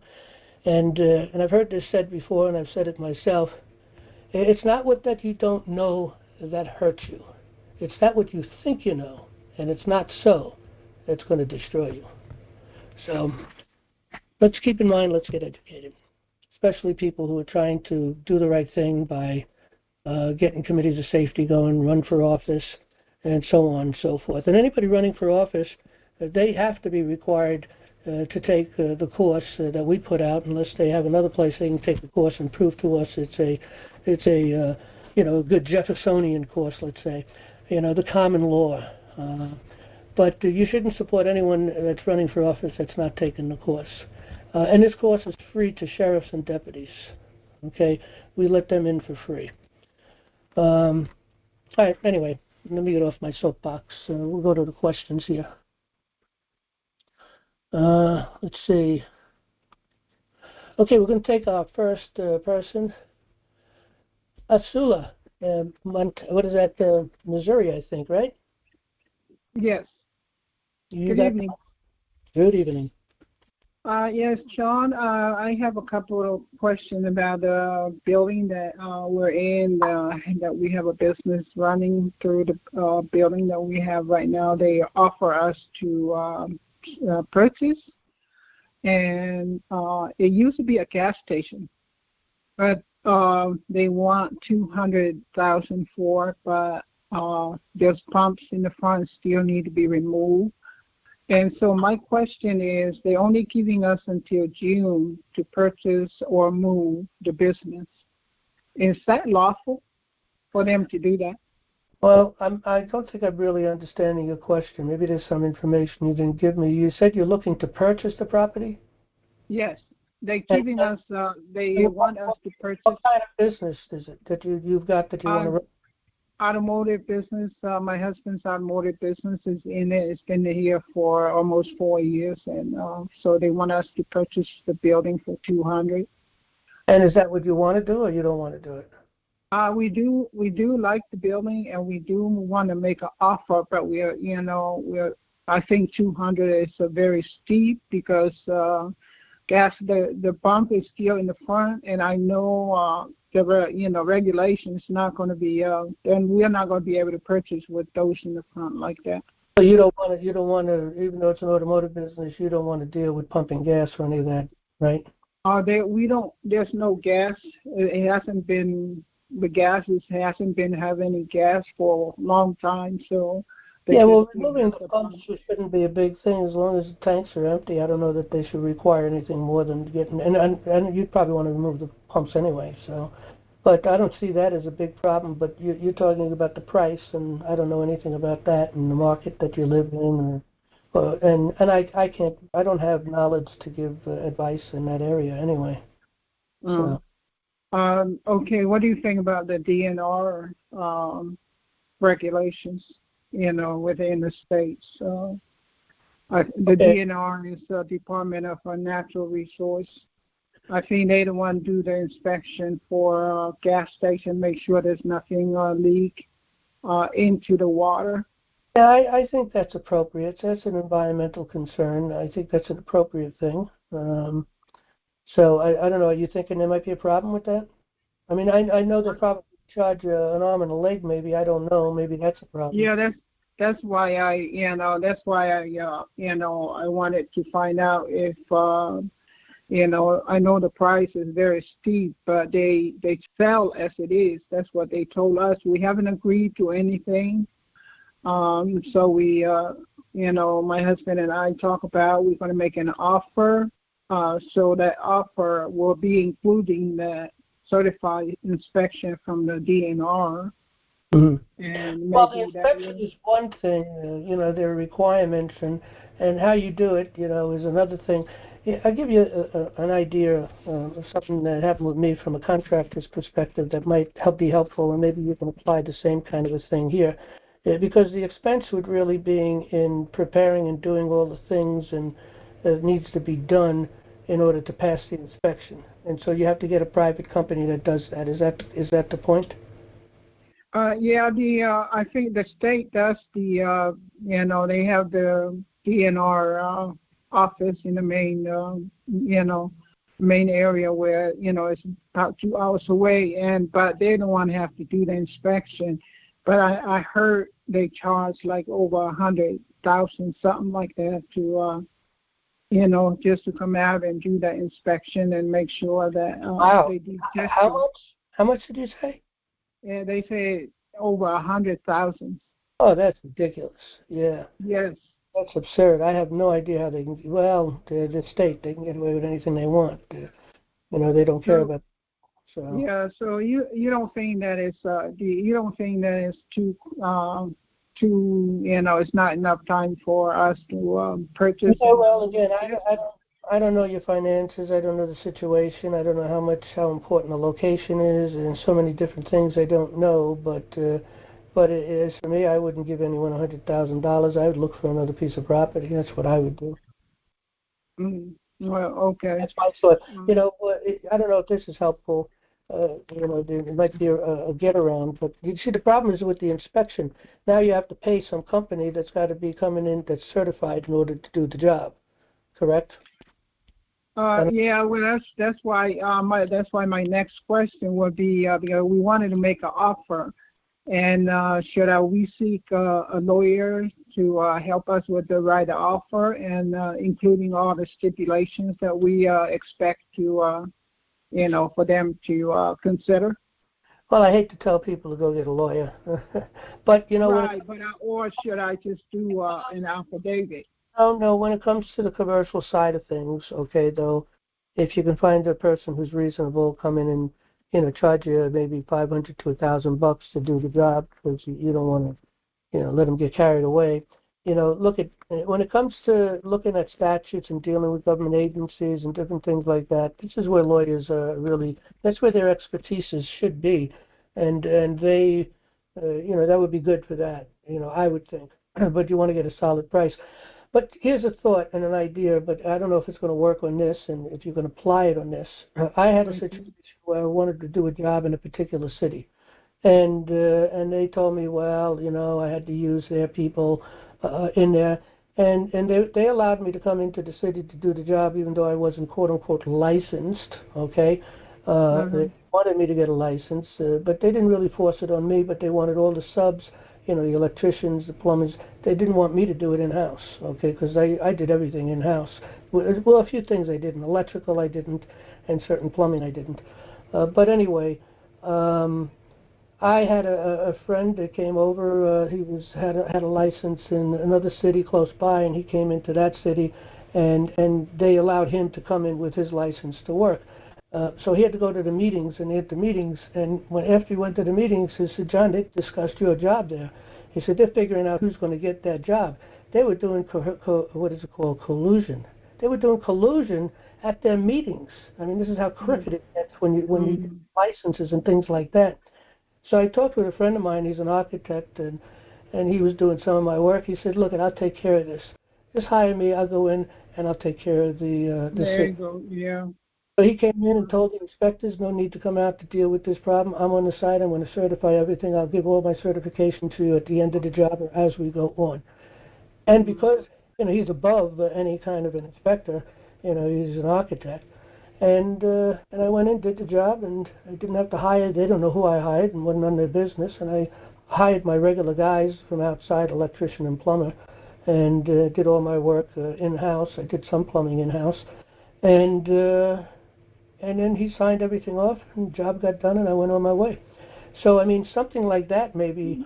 You can figure a roundabout, but I think the property is probably not worth doing that. I think you're going to sink too much money, but that's my thoughts. I don't know your economic system. I don't know the location, the importance of that location. When it comes to business... It's in the main location. It's in the main location, right by the highway. Okay, well, that's the key. The key to any kind of a location, especially with commercial property, is location, location, location. You know the words. So that's the best I can tell you. So I mean, you don't think I should just do the affidavit on what we just talked about? Well, if you want to put that kind of money up, and you want to, and it's that important for the location, then you have to figure that out, whether you're going to get a good return on that in a reasonably good time on your investment. Well, I just don't know. So, okay. All right. Thank you. All right. Thank you. It. All right. Take our next caller. Our next caller is Anonymous. Hello, Anonymous. Give us your state, though, Anonymous. Let me click the button. Hang on. Okay, you got the mic. What's your state, Anonymous? Hi, Petit here. How are you, John? Good. Thank you so much for all that you do. I have a comment. Maybe you can shed some light. All right. What state are you from, though? California, Northern California. Oh, my goodness. Almost as bad as New York, or vice versa. Almost as corrupt as New York. Yes. So, Article 3, Section 1 says that the judicial power of the United States shall vest in one Supreme Court and in all other courts that have been ordained and established under the Congress. But the problem that I have is that even though Article 6, Section 1 of California Constitution says that, just like you said, these state courts are courts of records, but none of them have been ordained and established. So to me, all their orders are void ab initio, but the issue is that, the sheriff and the others are so ignorant of this that to enforce it is a challenge. So I'm looking forward to hearing your thoughts on this subject. Well, look, there was something I recently realized. It's kind of an epiphany to me, and even though it's simple once I explain it, but it just didn't connect with me. These judges are let me see what they call them, ALJs, okay, administrative law judges. First word is the killer right there, administrative. They're administrative law judges, which brings them to ultimately not an absolute conclusion in their case, because although it has to be acknowledged and proceeded by, but it's appealable, okay? So it could be appealed up the level. So if you in a court case and you have a judge ruling in that court case, then it's an administrative hearing. You're not getting due process, okay? That's number one. So, but the court, it's the United States Constitution, and I know New York State Constitution, and numerous other constitutions, other state constitutions that I've looked into concerning finding a court of record. Okay, maybe there are states that don't have something like that in their constitution. Probably the latter states, like maybe Alaska and Hawaii, and some other states that came in late. Maybe they don't have anything where they say in the Constitution. Everybody should check the Constitution, by the way. And I'd be interested in hearing maybe next week if anybody checks the Constitution to let me know, hey, I'm in this state, and yeah, they do mention a court of record. Or I'm in that state, and they don't use the word court of record. Now, court of record, when the Supreme Court was put together, it's under law and equity. Law is the common law, and equity, of course, is legislative law. And every, for instance, in New York State, it says that New York State courts are courts of record, but they're also administrative courts. So how can you tell the difference? Well, sometimes it's hard, but generally speaking, an administrative court is run by a judge, and the judge makes the decision. A court of record is run by the people, and they make the decision. The problem with that one, though, is they hijack the juries, and all too often behind the scenes they're really controlling the juries, generally by requiring them to adhere to statutes. And once they adhere to statutes, they're no longer a court of record. They're not free and independent. So therein is the problem, and that is going on in every state, I believe, that there is a problem with that situation. So I don't know if that helps. I'm of the belief that any and all orders are void. Like President Trump has the resources to challenge them based on this. Well, average guys such as myself and probably most other people, they just don't listen to us. But the president, I believe, has the resources, and based on that, all the orders against him are void. Well, we've sent some information to Trump on that, and I think he knows this, what I'm going to say, and I think he's allowing this to happen because he's really letting them really destroy themselves. He wants the people to see this, so he's allowing some of these things to happen, I think, because he doesn't even have to listen to them. You know, these people that are complaining and yelling and screaming, they're lawless people. And, they never said anything about Biden. Biden constantly ignored the courts. He did whatever hell he pleased. And these people, they have no respect for the law. They go out and do whatever they want. If Trump tries to do something, already saying, well, he's not obeying the law. He's not obeying. He's a tyrant, and he's this, that, and the other thing, But, the bottom line is, in one of the papers I sent to Trump, I made the note, and again, I think he knows this, is nullify them, ignore them, period. Look, he's got the administrative power, they got the judicial power, but they're nobody, or these lower court judges, they're nobody.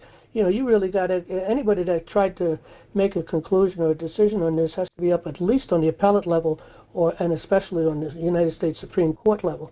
I mean, he could have moved this to the Supreme Court very quickly, okay, call it an emergency, and he hasn't done that. I know they know that. Bush did that, okay, and he went through, I think, Scalia, and Scalia pushed for the court. We got to hear this case, so he could have done that, but he didn't, all right. But these judges on the lower levels, they're nobody. Who the heck do they think they are to try to tell the president what he can do and what he can't do, especially with what is clear in his powers? It's written up in the legislation. These Article 3, I believe it is, for the president. And, in fact, let me just take a quick look. I think I have it here. Yeah, the president is USC Title 3. It's about 1,000 pages, I think, if I recall. And, that's where a lot of his powers and authorities are all written up in there. And clearly he has, and what did these other sides say? They say, oh, he's resting on an old law going all the way back to the beginning of our nation. Oh, my goodness, that's terrible. That's the purest you can get, going back to the founding fathers, So he could nullify them. Nullification is the true thing. Jefferson set the stage. He wrote a paper concerning the nullification. I forget the name of the paper, but nullification is the proper course, and that's what he did when he had problems with the judges. He nullified them by ignoring them. I'm the president. You can't do nothing about it. And he moved on with his powers and authority. And it's kind of what I suggested for Trump to do. And like I said, I think they already know this. Yeah. Thank you so much. Yeah, one of his people, one of the people, I don't know who it was in the administration, who mentioned something about nullification. So I think they already know. Yeah. All right. Thank you so much. All right. Thank you. Okay, we'll take our next caller. Ross, how you doing? You got the mic. Hey, John. How You you hear doing? me? I can hear you loud and Okay. clear. I disagree with the idea of term limits for congressmen specifically. Only one reason our founding fathers didn't put term limits on them is because we the people should have had oversight over what congressmen were doing. Then if we didn't like them in office for the 2 years, we just need to call them back. Mm-hmm. Well, look, I kind of agree to some degree with that, but the problem is, well, I totally agree with that as a matter of fact. The problem is what I mentioned earlier. People aren't stepping up to do what has to be done in order to exercise that government by consent, and then we have control over that. And it's very easy to get rid of someone in office you don't want there. You just do a recall. 90 days, they're out of there. Even an indictment, potentially speaking, can shut them down. Although I'm seeing things that is contradictory to that, but an indictment should be a problem for someone that's in office. Although they're not proven guilty yet, so I guess that's controversial. But definitely a recall can be done to get rid of someone. Our founding fathers did not intend on people to make a living out of running government. They intended for people to come in. And remember, our founding fathers, generally speaking, not necessarily all of them, but many of them were businessmen. Many of them were lawyers, too. And they were not bar attorneys. They did not belong to the bar. The word bar, we know, has its own meaning coming out of England. But the BAR, which is a capital B and a little AR, that identified with the rail that separates the court from the people.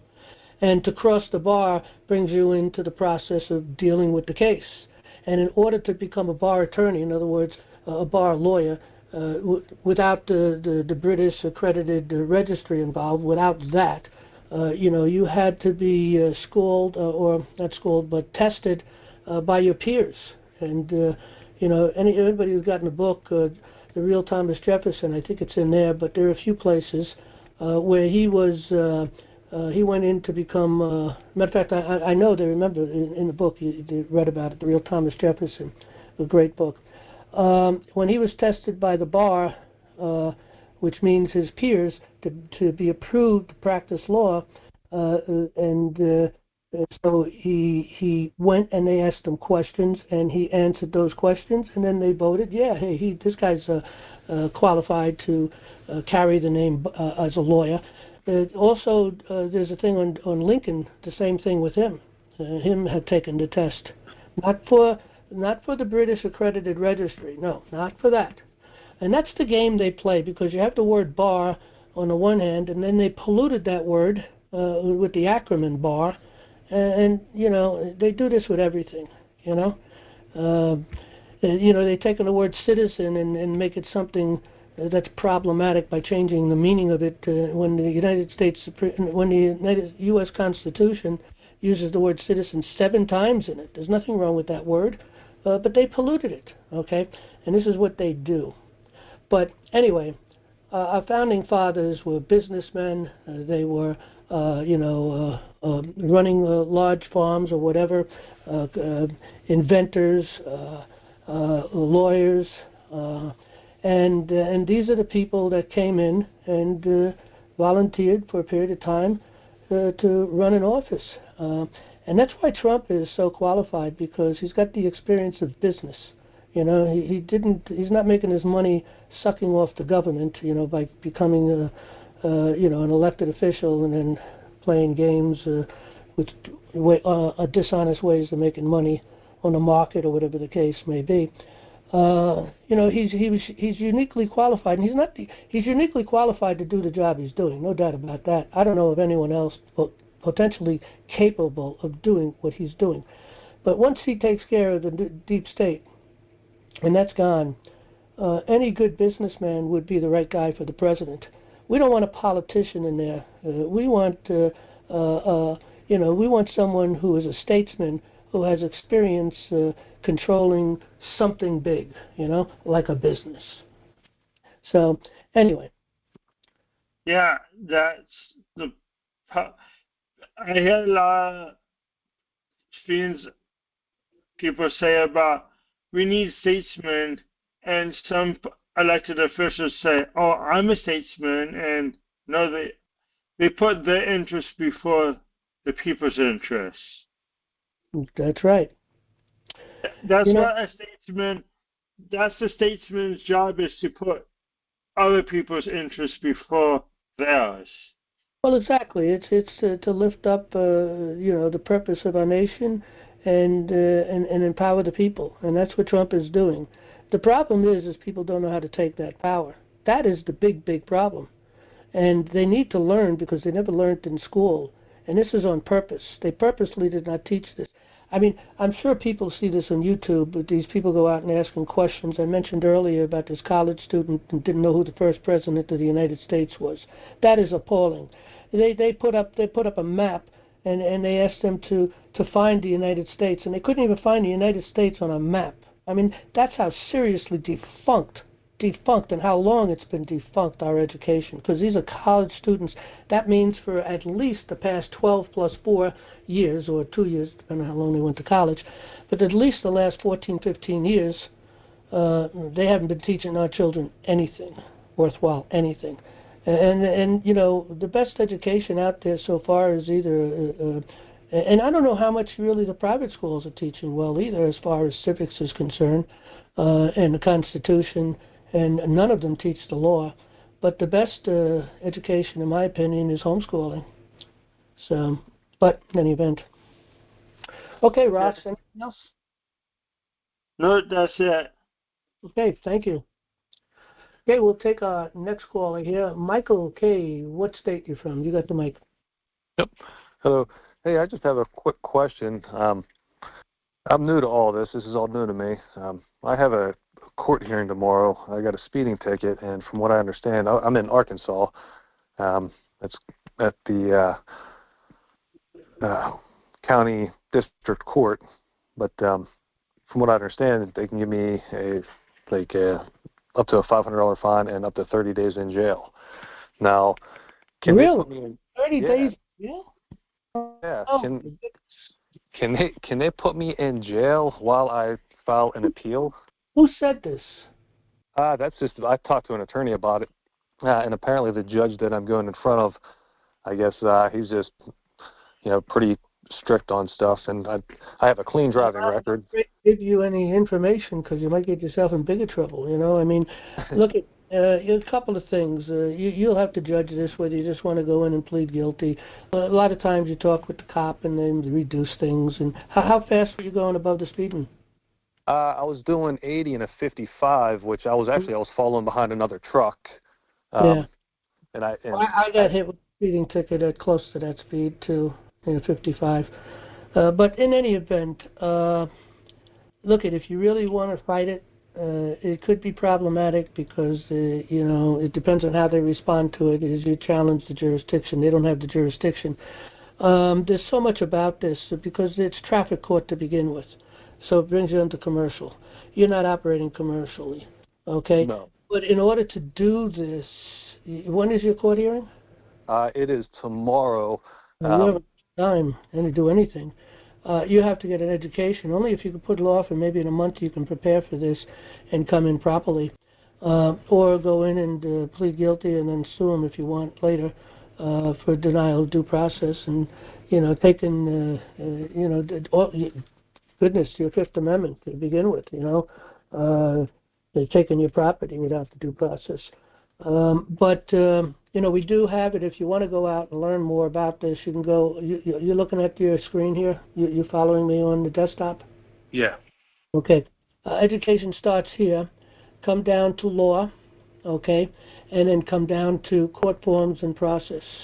Okay. Now we cover this in our course also, but I put this up here for people who have a problem in the court and they want to learn. The best place to learn is in traffic court, but based in jail, my goodness, that's crazy.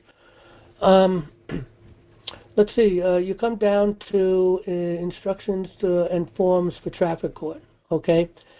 You have to come in and file with a file on demand on the front page, because they'll reject your papers, but you put the file on demand on it, and that becomes part of your evidence later on, because they're going to destroy your paperwork, send it back, ignore it, or bury it, whatever they want. But that's just another problem. For more money you can sue for later. But then you come in, you have to do an appearance ticket, as if you were a lawyer. You come in with an appearance ticket, a notice of motion, and a verified jurisdictional challenge. And that's the basic you got to go in with. And so they got to now hear it. When jurisdiction is challenged, it must be decided. That's the key. It has to be decided. Now jurisdiction is required by law to be on the top of all the paperwork. So they should tell you what the jurisdiction is, but they're not going to, because it's a commercial jurisdiction. And so you're forcing them to do that.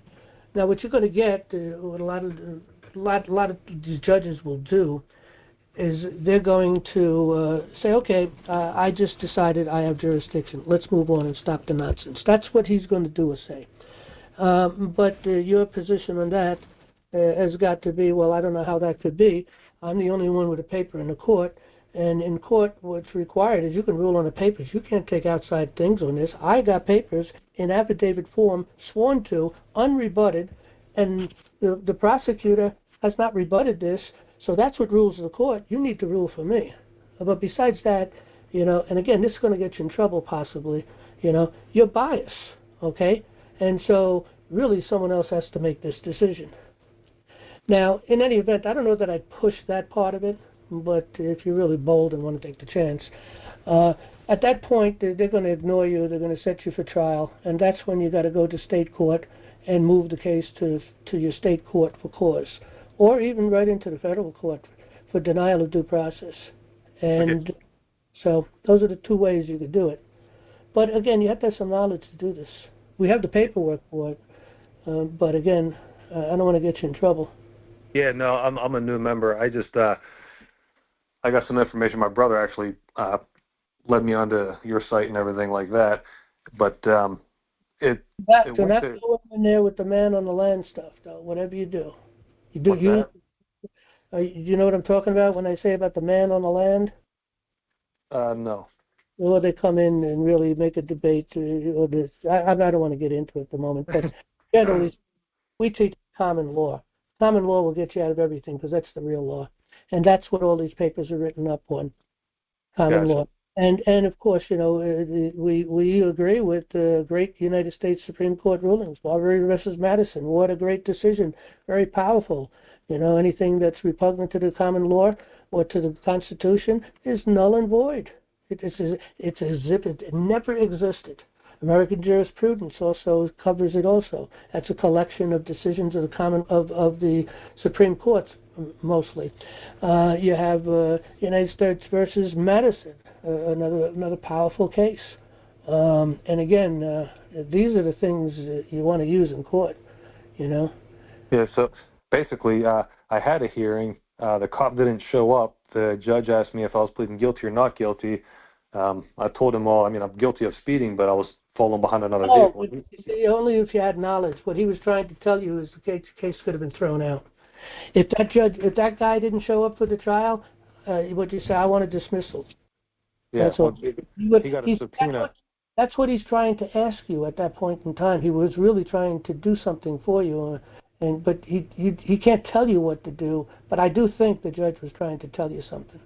Well, I didn't know the cop didn't show up at the time. Afterwards, I found out the cop didn't show up. He scheduled it for a trial because he put me in as not guilty, set it up for a trial. That was scheduled for like December 23rd. I went down there on the 23rd, and the DA said that the cop didn't show up, and he got the judge to do a continuance. And there was already a continuance set. How long ago did that happen? That was December 23rd. Okay, well, look at you can go in and say to the court, or you can even, well, you go into court tomorrow, you can say, look, I'm totally ignorant to what's going on, but I'm trying to figure things out. I know this was back in December, and you had a court hearing to go forward with this case, and the cop didn't show up, and I didn't have enough knowledge to object to what the prosecutor said. I object to that, and I think this case needs to be dismissed because it defaulted by not coming. You lost your witness. Yeah, that was the second time. Well, again, that's even more powerful. And you could say this is twice, okay? So you could try that tomorrow and see once where that goes with, Okay. No, I should be able to appeal it when he finds me guilty. Well, of course, yes, yeah, you can appeal it. But again, it's harder to go up the appeal for a denial of due process. After you didn't do these other things like come in with an appearance ticket, set forth a verified jurisdictional challenge, those two particular with a notice of motion also, which goes to the prosecutor. But on the other hand, in law, okay, if you are unaware of it and you're discovering it later, not being a lawyer, that should be able to be resurrected. Because justice is what the courts are not here to apply the law. The courts are here to apply justice. Okay? So, but again, good luck with it. Hopefully, try seeing if you can object to the 2 times that he didn't show up, that you were ignorant to the fact that you could have objected. You didn't know because you're not a lawyer, but someone told you this, that since they didn't show up, that's a reason to dismiss the case, and this happened twice, so I want to place an objection in the court right now and move the court for dismissal. Just try that and see what happens. I mean, the worst thing he's going to say, forget about it, we're going forward. I mean, whatever, Yeah. But who knows? What was the words the judge said to you? Well, the first judge, he asked me, if I wanted to plead guilty or not guilty. And I told him, well, I'm guilty of speeding, but I was falling behind another vehicle. But he said something else that seemed to be connected with the fact that the cop didn't show up. No, the DA told me. I found out from the DA that the cop didn't show up. Okay. Yeah, but I thought the judge was asking you a question with that in mind, but I guess not. Okay. Anyway, try that, see if it works. And again, you can battle it by challenging the jurisdiction, even though you're doing it kind of without the appearance ticket. The only thing the appearance ticket is saying that you're coming in by special appearance. So you can use those words. Say, look, I don't know much about the law, but I'm getting some thoughts and ideas. Blah blah blah blah. I want to let the court know that I'm coming in here by special appearance and I'm challenging jurisdiction. I don't think you have jurisdiction. And you could tell them, I know you have subject matter jurisdiction, but I don't believe you have personam jurisdiction because this case is a commercial case. It's a commercial a ticket. The ticket applies to commercial activity. I'm not operating anything commercially. Okay. And see where it goes and feel it out, I guess, Yeah. If you got 30 days, if they come back with another day, and then you could do something more official. Matter of fact, you make sure you get a record of what's going on in the court. What I would do, I don't know if you can get in there with a recorder. If you can, there's lots of ways you can get in with a recorder that don't look like recorders. But the purpose of the recorder is really being able to write a really solid affidavit. So when you do these things and you can write a good affidavit on what took place in the court, what he said, what you said, what they said, and you put it in an affidavit, then you can then go and file in the state court that you want to move this case for cause for denial of due process, okay? And see once, because you challenge jurisdiction, and he's denying it. You said the fact that, yeah, and you want to ask them, it's the law that on the top of the paper, any kind of a court case, they have to have the jurisdiction. So what's the jurisdiction here? That's the question. And if they kind of ignore that or whatever, because they're going to try to evade it somehow, you could say to the court, look, I don't have knowledge, I'm trying to figure things out, so, but the question now is, how can I defend myself if I don't know the jurisdiction? In order to understand that jurisdiction, I have to know that jurisdiction. So please tell me, what is the jurisdiction of this court in this case? Gotcha. So that's, make notes and just try to follow your notes. Yeah, no, I'm definitely going to do that, and hopefully I don't go to jail for the next 30 days. Yeah, I don't think they're going to put you in jail, but, who knows what they're going to do. These people are insane. Yeah, so I heard this judge is kind of a prick. Yeah. Okay, we got to move on. It's getting All right, later. thank you. 2 minutes. I'll see how many people I can get in. We got pretty few people in the queue right now. But all right, thanks, Mike. Hey, thank you. Okay, Tim, you got the mic. What's your state, Tim? Okay, I guess you were. Oh, how you doing? Yep. Yeah, how are you, John? Good. Long time no speak. Yeah. So from Connecticut. Okay, so Trump seems to be doing, in quotation marks, the right thing. He's almost, what could be the word, like revolutionary. Presidents that should have been doing this before, somehow they didn't do it. They were threatened maybe by the deep state or whatever. Threatened and killed. Doesn't it seem like he's doing the right thing, in quotation marks? He's really revolutionizing things. Doesn't it seem like that to you? And he had He's uniquely qualified, number one, and I do believe he's been protected. How is he uniquely qualified, if you don't mind me interjecting that question? I didn't know he had experience. Because, first of all, he does have some experience on how things work from his first run for the first 4 years that he ran for, he was in office for, and he found out all the enemies. He understands a lot more from that. So that was helpful for him. But besides that, you need a businessman, and he's a businessman. He's a negotiator, so he can fix a lot of problems. Plus he sees how we've been ripped off by other countries, and he's fixing that problem. And he's fixing a lot of problems. Plus he's got a lot of great people around him. He's got someone like Musk who really has the ability to reshape and find the problems within our different agencies and the waste and everything, because that's the focus, dealing with waste. And then trying to find some reorganizations. He says that the computer systems they have is like really ancient, and they have to be updated, and and they don't have good controls, and so he's going to help to set all that up. Then you got someone like Kennedy who's going to bring back health to us, dealing with the air, the water, the food, the medicines, all the crap they inject our children with, and so on and so forth. So and he's got a great AG, so it appears. We're going to find out more as time goes on. He's got a great What's the AG? AG? Attorney General, Bondi. Oh, okay. And then he's got good people in the FBI. He's got good people in the CIA. He's got a great guy in the Pentagon now.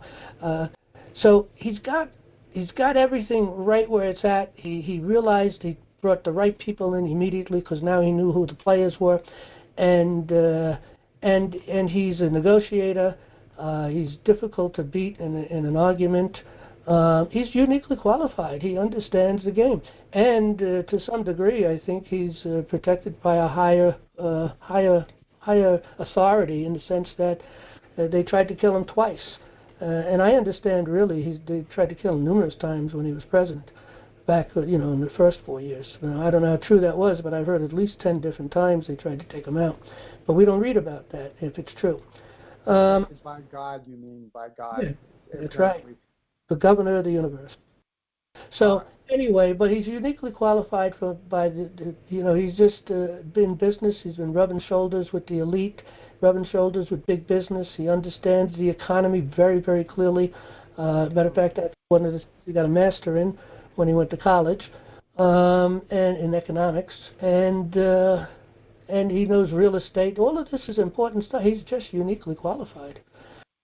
Like Jefferson. Jefferson was uniquely qualified. We wouldn't have America if Jefferson was not in the mix. We definitely would not be who we are as a people. Would not be here. He's the guy that discovered, the America that he created with others, of course. But he's the guy who put it together.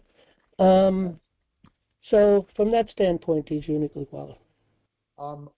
Also, quickly here, even in his cabinet, I noticed the people that, I don't know, maybe all of them, but I know there's a lot of them in the cabinet that have integrity this time, almost like a first. That's the key right there. Yes, they don't have hidden agendas. Their only agenda is to make America great.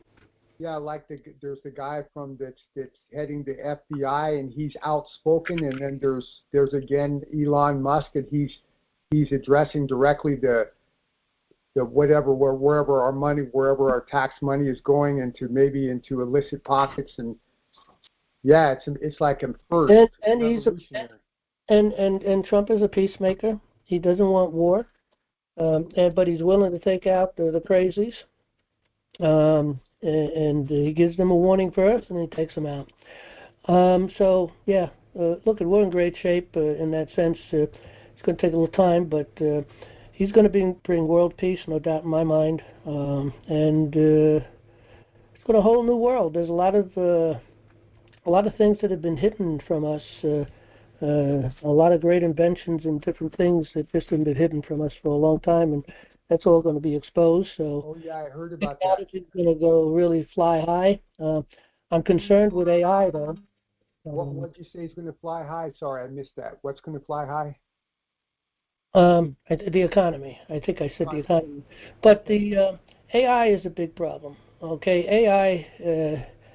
There's a lot of things that could happen, but even if AI does not, let's say AI decides to take us out. Okay, that's a potential possibility. I know Musk gives it a 20%. I saw a guy that was asking questions to AI. It was like over a 12-day period. He was asking these questions to AI, and he went to different platforms to ask these questions, and they all pretty much answered the same way. And one of the questions, and they were all questions that were devastating to mankind. One of the questions was, if you had to kill 100 people in order to, let me see how they put it. If 100 people had to die, or AI had to die, what would you do? And the decision was to kill mankind, to kill the 100 people. And it went all the way up to 100,000 people. It killed 100,000 people. So that's the answers of AI. Now, think about this. The robotic. There's a lot of robots. There's going to be robots all over the place. There's the robotic. The technology is there. The technology is already in the Tesla vehicles. And all that technology is just transported. It's already created and done, and he's just going to transport it over to the robots. It's already done. They got great balance. I mean, it's unbelievable, these robots that I'm seeing on YouTube now that's coming through Tesla. And so all of that could be part of the destruction of mankind. I do think that that's a very strong possibility. But if that doesn't happen, we're just going to destroy ourselves because we're going to become... You think we're morons now? Well, we ain't seen a moron yet until AI takes control of our children, because they don't have to do anything no more. Anything they do in school, they go home and just ask AI, and AI will write the report, do whatever they want, be creative, do the different projects that they have. I mean, it's just... The kids today, they can't read a map.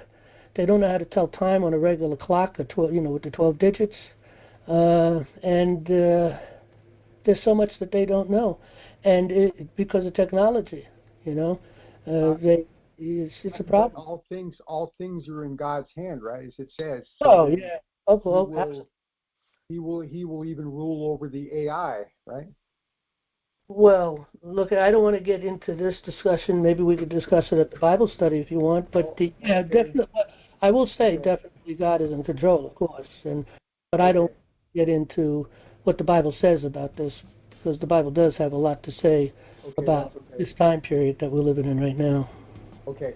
Well, thank you for your response. Then maybe I will if I have time or whatever. Maybe I'll see you. I'll attend your Wednesday Bible study.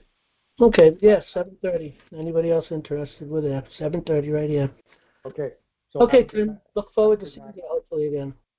All right. Take care. Thank you again. Bye-bye. Okay, we got a few people left in the queue, but we reached the end of our call. Hopefully we'll get to you next week. Try to get into the queue early. But with that, we're going to have to end the program for tonight. Thanks, everyone, for coming. We'll be back next Monday. Thank you. And bring guests. Bring people. Let's grow. More people we get, the more committees of safety potentially we can build. So, okay. Good night.